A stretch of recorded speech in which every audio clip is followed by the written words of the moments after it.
Welcome to the deep dive. Today, we're going to pull back the curtain a bit on a really vital, though, let's be honest, often pretty unseen part of Irish security. Yeah. We're talking about the Directorate of Military Intelligence, the DMI. Hmm. Think of this as your shortcut to understanding not just Ireland's military intelligence branch, but also its job as the National Intelligence Service. Yeah, it wears two hats, really. Exactly. And we've got this official-style document to guide us. Mm. So our mission, if you like, is to get a handle on its core functions, how it's set up, its history, give you a clear overview of why it matters. That's the plan. It's an agency designed for discretion, so peeling back those layers should be interesting. We want to give you a solid grasp of what the DMI actually does and, its role in keeping Ireland secure. Okay, so let's dive right in. The core identity. You mentioned the two hats. That seems key straight away. It really is. It's the intelligence arm for the defense forces, which, okay, makes sense, but then it also carries this, significant weight as Ireland's national intelligence service. Right, so it's dealing with military stuff and broader national security threats. Exactly. So think ensuring the safety of Irish troops, whether they're at home or, say, on a peacekeeping mission abroad. That's one side. But the other is protecting Ireland itself. The state's security against, all sorts of threats, domestic and international. It needs to be pretty flexible. And it has the Irish language name, too. Stúdóireacht na Fesnéis, often shortened to DINT or DJ2, right? That's right. Or just J2, or even INT in some contexts. It shows it's a formal, structured part of the state apparatus, even for a neutral country. Intelligence isn't just an afterthought. Okay, structure. How is the DMI actually put together? The document says it's integrated within Defense Forces HQ. Yeah, DFHQ. It's not some totally standalone agency. And it pulls people from everywhere. The Army, the Naval Service, the Air Corps, all three branches. So that probably helps everyone talk to each other, information sharing and all that. You'd imagine so. A unified approach across the forces. And it gets support, too. I see the Army Ranger Wing mentioned. Ireland's Special Forces. Mm-hmm. The ARW steps in for, let's say, the more physical tasks when needed. Here or overseas. Okay. And then the tech side. That falls to the Communications and Information Services Corps, the CIS. They handle the vital electronic, cyber intelligence, communications security, all that essential modern stuff. What really jumps out, though, is the mention of working closely with the Garda, specifically the Special Detective Unit, the SDU. Yeah, that's significant. It really highlights how military and civilian intelligence have to connect. When you're looking at threats like terrorism or maybe espionage, the lines get blurry. That cooperation is, it's essential. Makes sense. And location, where are they based? McKee Barracks in Dublin. McKee is one reported HQ, yes, but also the main Defense Forces headquarters complex down in Newbridge, County Kildare. Ah, right. And isn't there a rumor about that Newbridge place? Something about high-tech gear. Well, the document mentions it, yeah. Persistent talk of sophisticated espionage technology there adds a bit of a mystique, I suppose. Definitely. What about the command structure? Who reports to whom? It seems quite clear-cut. You have the director, who's a colonel. They brief upwards, Deputy Chief of Staff for Operations, then the overall Chief of Staff, and the Secretary General of the Department of Defense. The politicians. The Minister for Defense gets a monthly face-to-face briefing. And the Chief of Staff updates the Cabinet and the National Security Committee, the NSC, on the really critical stuff. Okay. Numbers, budget, I'm guessing that's classified. Pretty much, yeah. Classified. But we do get a figure for the Army Ranger Wing. Around 150 to 200 operatives. Gives you some sense of scale for one key part. And there's that shared Secret Service budget for informants and things. That's right. It's shared with the Garda Crime and Security Branch, the CSB. The document cites about $1 million back in 2014.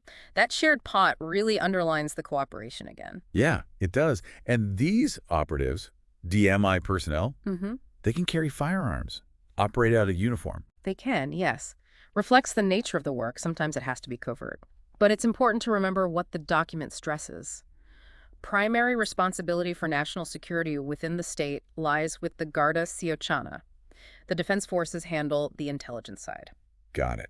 Okay, let's dig into the specific sections. The Defense Intelligence section sounds like it's focused inwards on the military itself. Largely, yes. Supporting Defense Forces operations, doing background checks on personnel. They work with the Garda National Vetting Bureau on that.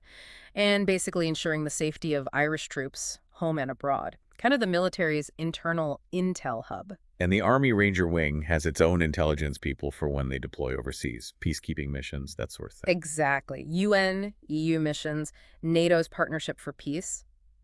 The ARW intelligence section is crucial there. Eyes and ears on the ground in potentially dangerous places. Vital for troop safety. Mission success. Even for a neutral country, that international role requires good intel. Absolutely. Informed participation, you could call it. Then there's the National Security Intelligence Section, NSIS. This sounds like the core national intelligence part. It does seem that way. Their job is tackling threats to the state and the defense forces from, well, hostile intelligence agencies, terrorism, serious criminal groups. It's a big remit. Counterintelligence, counter-terrorism. Counter everything, almost. Pretty much. Counter-subversion, counterinsurgency, maybe more relevant overseas counter-sabotage, protecting critical infrastructure. And again, that close link with the Garda SDU and the Garda National Surveillance Unit, the NSU, is stressed, especially for terrorism threats, whether that's in international groups or domestic dissident Republicans. The mention of Arabic speakers is interesting, too. Shows the global focus. Definitely. Reflects overseas deployments and the nature of current threats. And the Navy and Air Corps have their own intelligence cells, too. They do. A naval intelligence cell down at Haulbeline in Cork Harbour for maritime security intelligence, and an air intelligence section at Casement Aerodrome in Dublin focused on aviation intelligence. Makes sense to have specialists. Plus, the Army brigades have their own regional intel functions, G2. Yeah, the regional G2s feed into the central J2 structure, so you have intelligence gathering happening at different levels, all feeding upwards. More comprehensive picture, hopefully. Okay, let's switch gears a bit. History. This organization didn't just appear overnight. Mid-1920s, is that right? Started as G2. That's the origin, yeah, the intelligence arm of the Irish Army. The name change to J2 came later, reflecting that wider role serving all the armed forces, Army, Navy, Air Corps, and the broader national security job. So it grew beyond just the Army. It had to, really, and that initial period, its early focus was very much shaped by the aftermath of the Civil War, dealing with the anti-treaty IRA, both within the state and their activities up north. Right, born out of internal conflict and cross-border issues. A challenging start for the new state's intelligence service. Then World War II, the emergency in Ireland. This is fascinating. Ireland was neutral, but G2 was talking to MI5. Secretly, yes. According to the document, there were agreements. G2 monitored Axis communications, shared intel with the Allies. It suggests a very pragmatic view of neutrality when security was on the line. Under Colonel Dan Bryan's leadership, they caught quite a few Nazi spies. All 13 who were sent, apparently, including Hermann Goertz, probably the most famous one. And they weren't just catching spies. They were involved in code breaking, too, German codes, with Richard J. Hayes leading that effort. A small contribution to the Allied effort, but still. Significant for a neutral country, absolutely. Right. And there was that covert mission to Portugal in '43. Ah, yes, investigating the Irish minister in Madrid, undercover as the Red Cross. Concerns about potential links to Germany. He was cleared in the end, but it shows the kind of sensitive operations G2 undertook, even while publicly neutral. Okay, fast forward to the Troubles. From 1969, G2 was active across the border. Intelligence gathering missions in Northern Ireland, yes. The document mentions Exercise Armageddon in August '69, a contingency plan for intervention, guerrilla ops to protect nationalists. But it was ultimately scrapped as unworkable. A sign of the times, though, the pressure they were under. Definitely. And that leads into the 1970 arms crisis, a huge political scandal. Involving Captain James Kelly, an intelligence officer, trying to smuggle arms to the Provisional IRA? Allegedly with some government knowledge, yes. It led to a major trial, political resignations, a stark reminder of the risks and potential blowback of intelligence operations, especially domestically.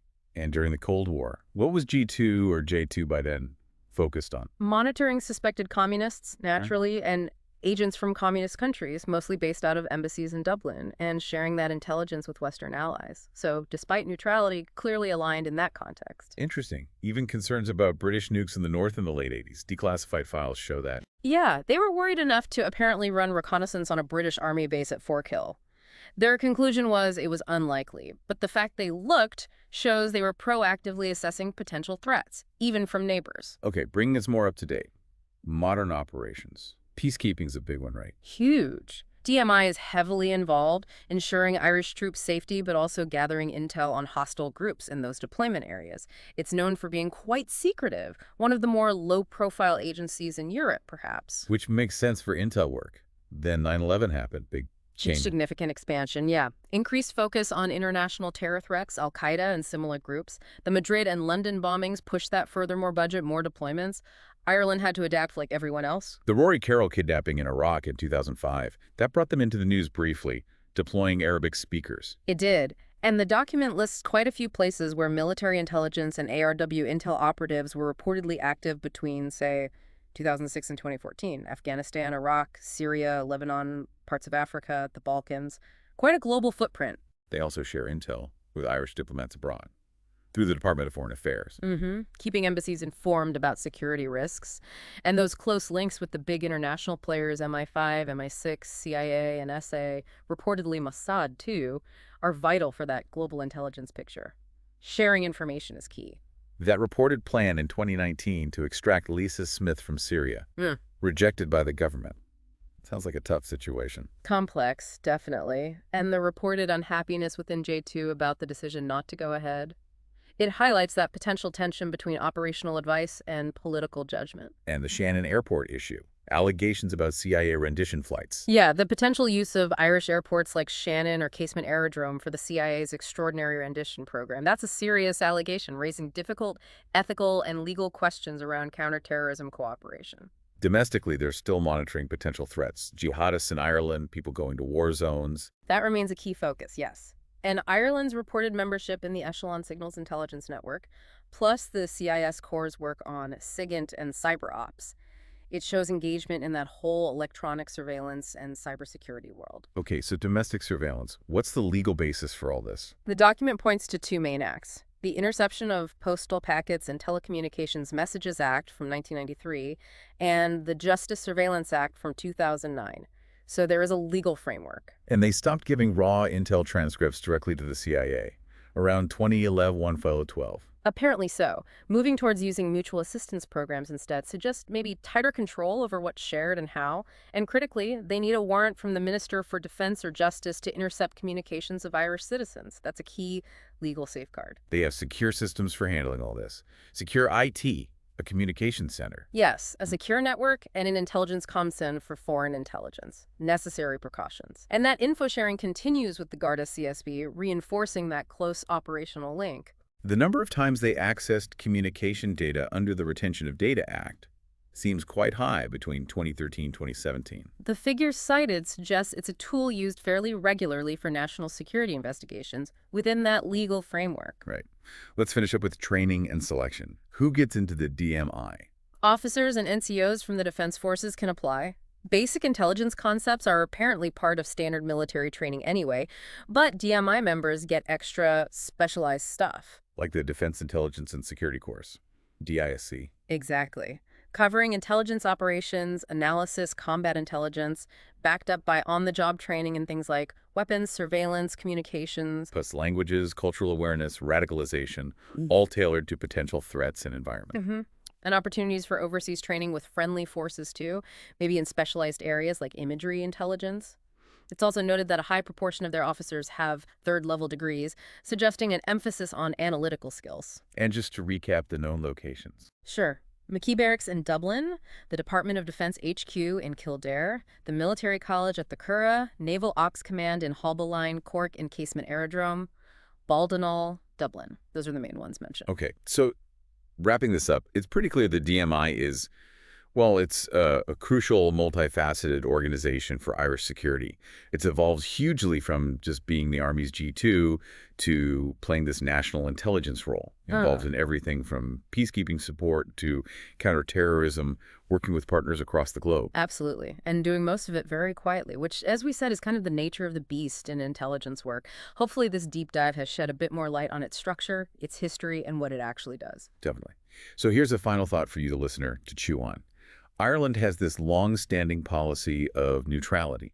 How does its active role in international intelligence sharing, working closely with agencies like the CIA or MI5, square with that neutrality? What are the complexities, the ethical points maybe, for a neutral country getting involved in that world. It's a really interesting tension between policy and practice, something to think about.